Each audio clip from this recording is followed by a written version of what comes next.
az-zuhdu ci ay waxu Cheikh Ibn Uthaymin rahimahullahu taala. az-zuhdu tarku ma la yanfa'u fil axira, bàyyi lépp lu amul benn njëriñ alaaxira. su alal amee njëriñ kon wuti leen ko, waaye bu leen fàtte ni ngir seen alaaxira la.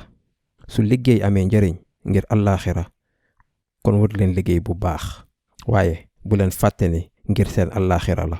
Oustaz, dama bëgg jiite jàkka bi. yow waroo laaj loolu. déedéet du loolu. su ma jiitee jàkka bi dinaa liggéeyal diine bi bu baax incha allah.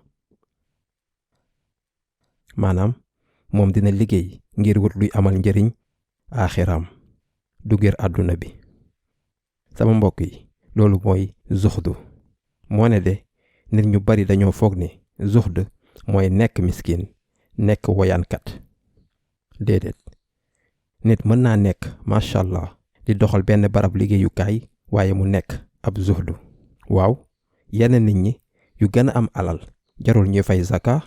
am nañ alal, moo ne zaka nekkul wareef ci ñoom ndax dañ koy joxe sarax weer wu ne.